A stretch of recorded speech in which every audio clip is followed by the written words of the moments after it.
Baik, Assalamualaikum warahmatullahi wabarakatuh. Perkenalkan, nama saya Nazla Aulia Anissa Usabrina dengan NIM 108230331. Di sini saya sebagai moderator dari kelompok 3 yang akan mempresentasikan hasil diskusi dari kelompok kami terkait studi kasus redesain IGD RS tipe C dan perancangan Nur Station rawat inap.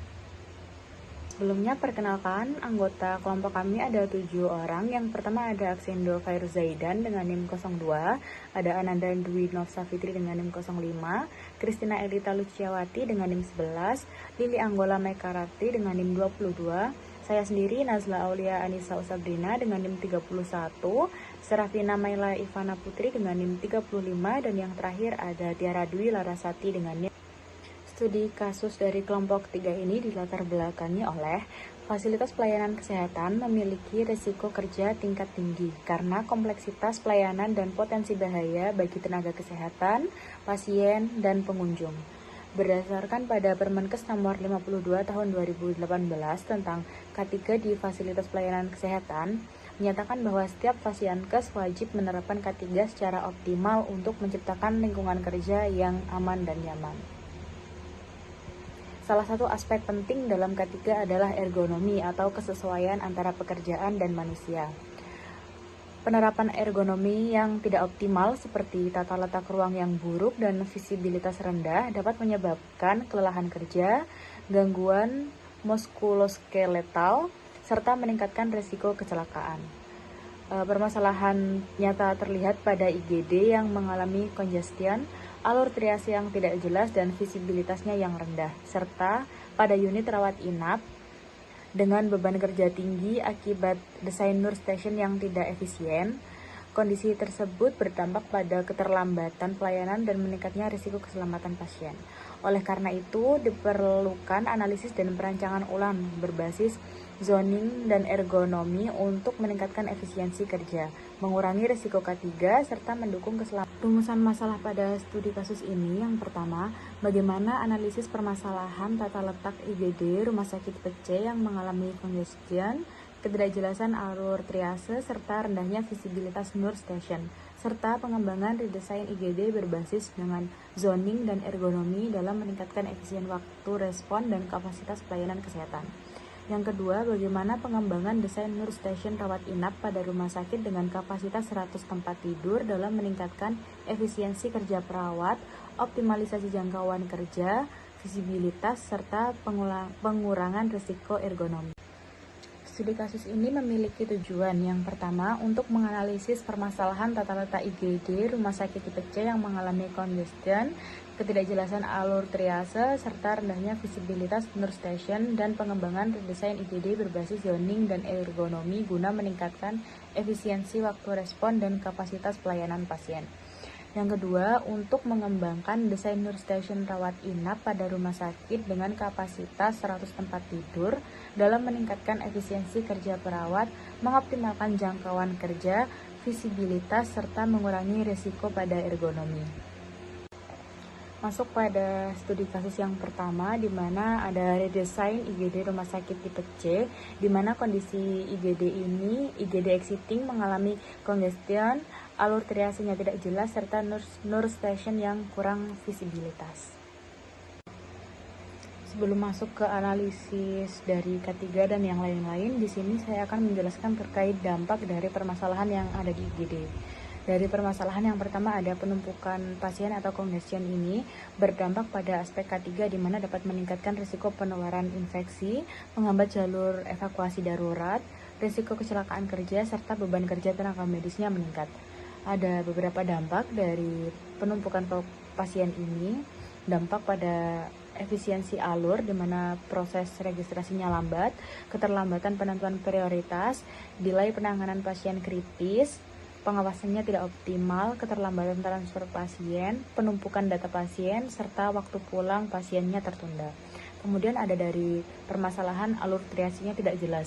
Dampak pada aspek K3-nya, resiko salah prioritas pasien, potensi kesalahan tindakan medis, meningkatkan stres kerja tenaga kesehatan, tidak sesuai dengan prinsip keselamatan pasien dalam K3.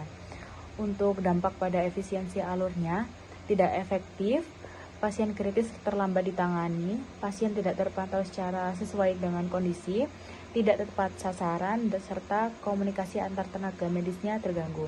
Kemudian ada permasalahan terkait visibilitas nurse stationnya yang terbatas, dampak pada aspek K3-nya, pengawasannya tidak maksimal yang mengakibatkan resiko kejadian tidak diharapkannya banyak, respon lambat terhadap kondisi darurat, meningkatkan risiko kesalahan monitoring, beban mental tenaga medisnya meningkat.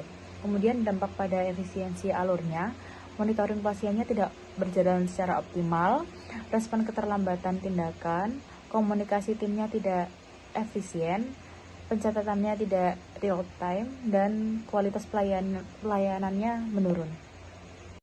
Selanjutnya, audit layout IGD RS tipe C.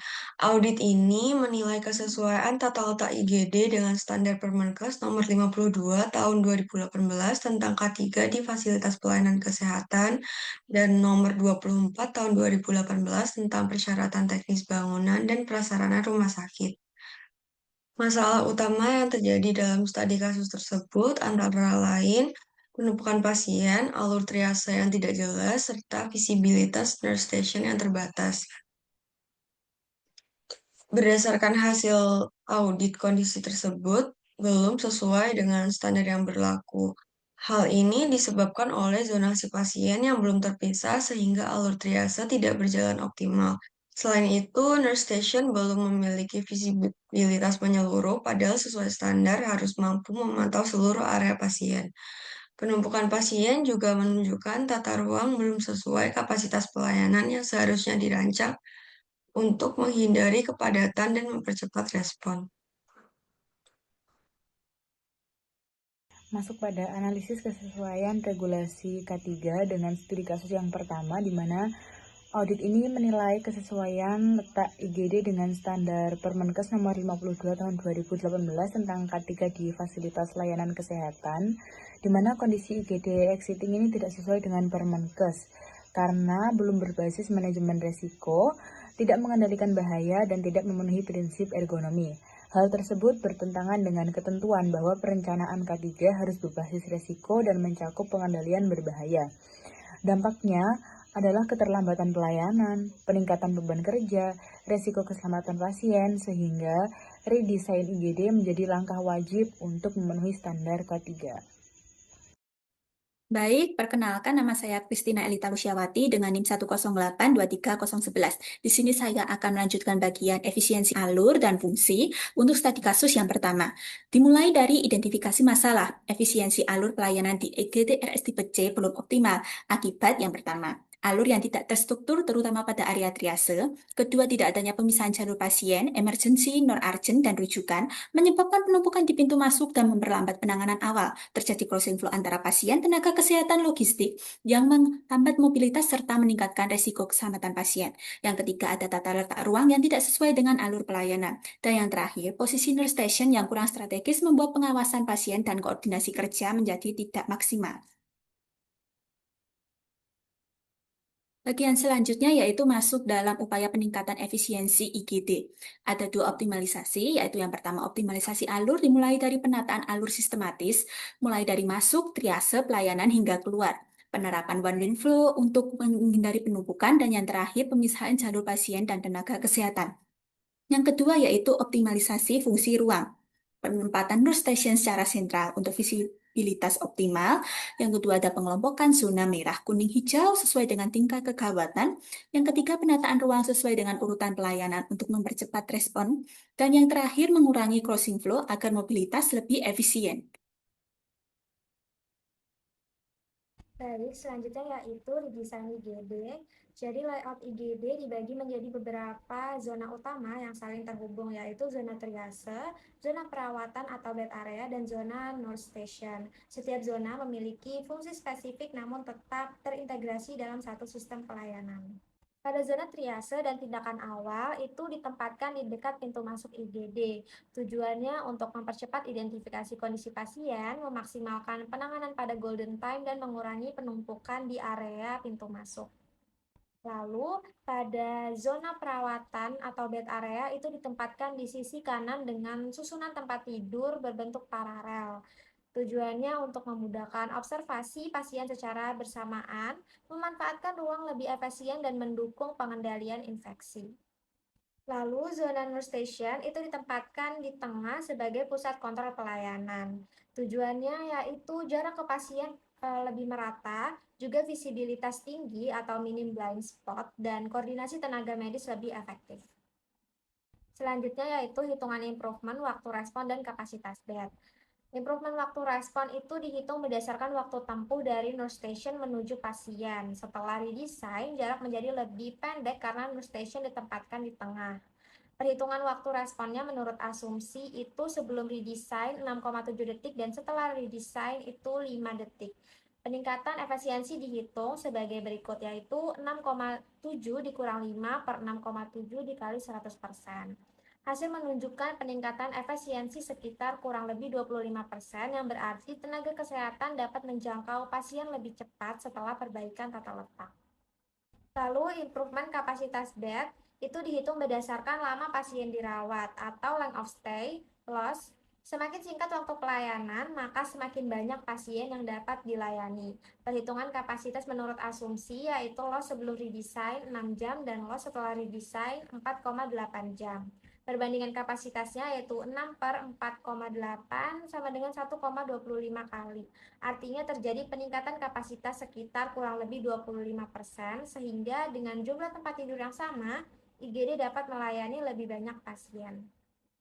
Selanjutnya pada studi kasus yang kedua terkait perancangan nurse station pada rawat inap, di mana skenarionya rumah sakit baru dengan 100 bed membutuhkan nurse station efisien untuk satu shift 8 perawat. Selanjutnya masuk pada analisis kesesuaian regulasi K3 terkait dengan studi kasus yang kedua.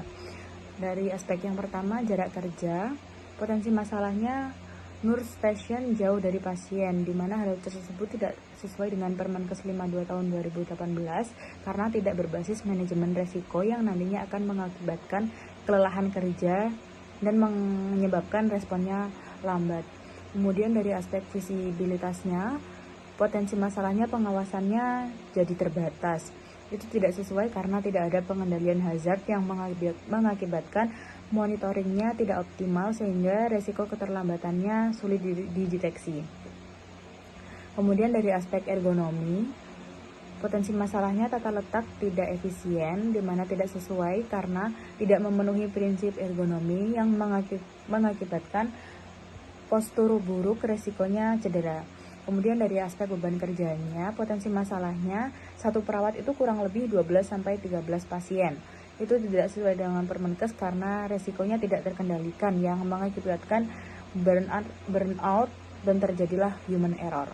Nah, desain nurse station-nya bisa dikatakan belum sesuai dengan Permenkes nomor 52 tahun 2018 tentang K3 di Fasiankes karena tidak berbasis manajemen resiko, tidak mengendalikan bahaya, dan tidak memenuhi prinsip ergonomi. Dampaknya bisa terjadi kelelahan kerja, keterlambatan respon, dan meningkatnya risiko kesalahan. Oleh karena itu, perlu perbaikan melalui desain sentral, satelit, peningkatan visibilitas, serta penerapan ergonomi agar pelayanan lebih cepat, aman, dan efisien. Selanjutnya yaitu penerapan prinsip ergonomi. Yang pertama ada analisis kebutuhan, yaitu rumah sakit dengan kapasitas 100 bed membutuhkan nurse station yang efisien untuk 8 perawat off shift. Yang kedua, memiliki visibilitas tinggi. Yang ketiga, mengurangi beban kerja fisik. Yang keempat, masalah yang sering muncul seperti jarak terlalu jauh antar pasien, postur kerja tidak ergonomis, dan penempatan alat tidak efisien. Penerapannya yaitu ada read zone, yaitu alat dalam jangkauan ideal, yaitu 70-110 cm untuk mengurangi cedera. Yang kedua, postur kerja, yaitu meja adjustable dan kursi ergonomis untuk mengurangi nyeri punggung. Yang ketiga, yaitu visibilitas pasien, yaitu nurse station terpusat untuk monitoring lebih cepat. Yang keempat, yaitu workload reduction, yaitu troli dan teknologi seperti SIM-RS, nurse call untuk kerja lebih efisien. Yang terakhir yaitu standar dimensi ruang, yaitu jarak bed dan jalur evakuasi sesuai standar agar aman dan nyaman. Dampaknya yaitu risiko cedera tenaga kesehatan menurun, efisiensi kerja meningkat, dan kualitas pelayanan pasien lebih baik. Pengertian justification rate zone dan visibility. Justification rate zone adalah menciptakan lingkungan kerja yang aman, efisien, dan nyaman, baik bagi tenaga medis maupun pasien. Sedangkan visibility adalah kemampuan nurse station untuk memberikan pandangan luas terhadap area pelayanan, sehingga perawat dapat memantau kondisi pasien, staf, dan lingkungan kerja secara optimal. Red zone bertujuan untuk meningkatkan efisiensi, keselamatan, dan kenyamanan perawat. Sangat penting pada nurse station dengan aktivitas tingginya seperti dokumentasi medis, komunikasi staf, monitoring pasien, dan pengambilan obat. Kategori red zone ada 3. Yang pertama ada primary red zone dengan jarak 0-60 cm dengan fungsi area utama untuk alat yang paling sering digunakan. Contoh fasilitasnya ada komputer, keyboard, mouse, telepon, dan dokumen aktif. Yang kedua ada secondary red zone dengan jarak 60-120 cm dengan fungsi area untuk alat yang digunakan secara berkala seperti printer, arsip, dan lemari obat. Yang ketiga ada extended red zone dengan jarak lebih dari 120 cm dengan fungsi area menyimpan alat cadangan atau logistik. Contoh fasilitasnya ada gudang alat, logistik, dan penyimpanan tambahan lainnya. Konsep visibility open nurse station sangat mendukung peningkatan visibilitas karena desainnya yang terbuka, memberikan sudut pandang yang lebih luas, mempercepat komunikasi visual antar staf, serta meningkatkan respon terhadap kebutuhan pasien maupun situasi darurat. Manfaatnya besar bagi rumah sakit, terutama dalam meningkatkan patient safety, mempercepat respon terhadap kondisi darurat, meningkatkan efisiensi kerja, serta menurunkan risiko insiden.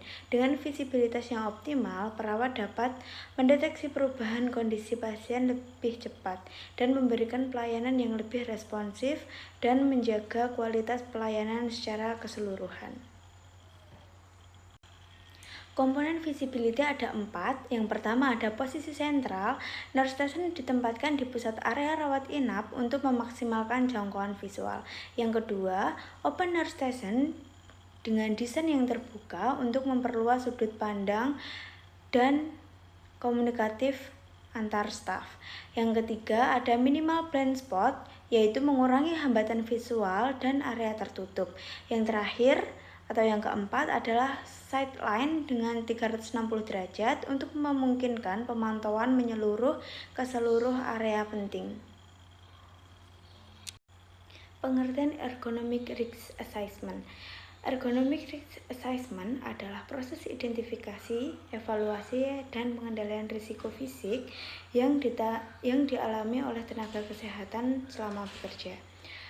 Ergonomic risk assessment merupakan proses penilaian risiko kerja untuk mengidentifikasi potensi cedera fisik pada perawat akibat postur yang tidak ergonomis, seperti aktivitas yang berulang atau lingkungan kerja yang kurang sesuai. Pada nurse station, penilaian ini penting untuk meningkatkan keselamatan kerja serta mendukung produktivitas tenaga kesehatan. Penilaian risiko ergonomik membantu rumah sakit mengurangi cedera kerja, meningkatkan kenyamanan perawat, menurunkan kelelahan, serta memastikan lingkungan kerja lebih aman dan efisien. Dengan penerapan ergonomik yang tepat, kualitas pelayanan pasien juga dapat meningkat secara signifikan. Penilaian ergonomic risk assessment ada 5. Yang pertama, dokumentasi komputer dengan risiko postur statis dengan dampak nyeri leher atau nyeri punggung dengan rekomendasi kursi ergonomis, monitor yang sejajar dengan mata. Yang kedua, ada pengambilan obat dengan risiko menjangkau terlalu tinggi dengan dampak cedera bahu dengan rekomendasi rak setinggi pinggang. Yang ketiga, ada mobilisasi pasien dengan risiko membungkuk atau angkat beban dengan dampak low back pain dengan rekomendasi alat bantu transfer. Yang keempat, ada koordinasi staf dengan risiko crossing flow dengan dampak kelelahan dengan rekomendasi jalur kerja yang terpisah. Dan yang terakhir ada monitoring pasien dengan resiko blind spot dengan dampak resiko keselamatan dengan rekomendasi visibility yang optimal. Baik, perkenalkan nama saya Arsidu Faruzaidan dengan NIM 3002. Di sini saya akan melanjutkan studi kasus 2 dengan bagian efisiensi alur dan fungsi. Yang pertama ada efisiensi alur dan fungsi. Efisiensi alur dan fungsi nurse station pada ruang rawat inap dengan kapasitas 100 tempat tidur masih belum optimal dikarenakan penempatannya belum mampu menjangkau seluruh ruang pasien secara merata, sehingga perawat harus menempuh jarak yang lebih jauh. Visibilitas yang terbatas membuat pengawasan pasien terutama pada kondisi intensif yang kurang maksimal, serta fungsi yang belum terintegrasi menyebabkan aktivitas administrasi, komunikasi, dan koordinasi yang belum berjalan dengan efisien. Baik, di sini saya melanjutkan yang kedua, yaitu upaya peningkatan fungsi nurse station. Ada optimalisasi. Yang pertama, penempatan strategis di tengah area perawatan guna mempercepat jangkauan pelayanan. Yang kedua, pembagian zonasi kerja yang efektif untuk meminimalisir pergerakan berlebih sekaligus menekan tingkat kelelahan perawat. Yang ketiga, optimalisasi jarak pandang guna memudahkan pengawasan serta mempercepat respon terhadap pasien. Yang keempat, integrasi ruang penunjang atau obat dan tindakan untuk menciptakan alur kerja yang lebih efisien. Yang terakhir, implementasi prinsip ergonomi demi menunjang kenyamanan serta produktivitas staf. Selanjutnya, layout nurse station. Nurse station ditempatkan pada area tengah semi terpusat dengan desain melengkung sehingga berfungsi sebagai pusat koordinasi pelayanan keperawatan. Posisi ini mendukung aksesibilitas yang baik serta mempermudah mobilitas tenaga medis dalam menjalankan tugasnya. Keunggulan dari desain nurse station ini, yang pertama, posisi strategis, akses dari berbagai arah lebih mudah. Lalu yang kedua, desain melengkung yang meningkatkan fleksibilitas dan ergonomi kerja. Yang ketiga, visibilitas terbuka yang membuat monitoring lebih optimal. Dan yang terakhir, jarak tempuh lebih efisien yang mempercepat waktu respon. Yang terakhir ada kesimpulan di mana berdasarkan hasil analisis, tata letak ruang sangat mempengaruhi kelancaran pelayanan rumah sakit. Pada IGD, permasalahan seperti congestion, alur yang tidak jelas, dan penempatan nurse station yang kurang optimal menurunkan efisiensi dan memperlambat waktu respon. Sementara itu, pada rawat inap, penempatan dan desain nurse station mempengaruhi jangkauan pelayanan, efisiensi kerja, dan kenyamanan perawat. Redesain berbasis zoning, perbaikan sirkulasi, serta penempatan nurse station yang lebih strategis terbukti membuat alur lebih terarah, meningkatkan visibilitas, dan mendukung efisiensi kerja tenaga kesehatan. Secara keseluruhan, penataan ruang yang baik dapat meningkatkan kualitas pelayanan dan kapasitas penanganan pasien. Mungkin cukup sekian presentasi dari kelompok 3. Terima kasih atas waktunya. Mohon maaf jika ada salah kata. Saya akhiri, wassalamualaikum warahmatullahi wabarakatuh.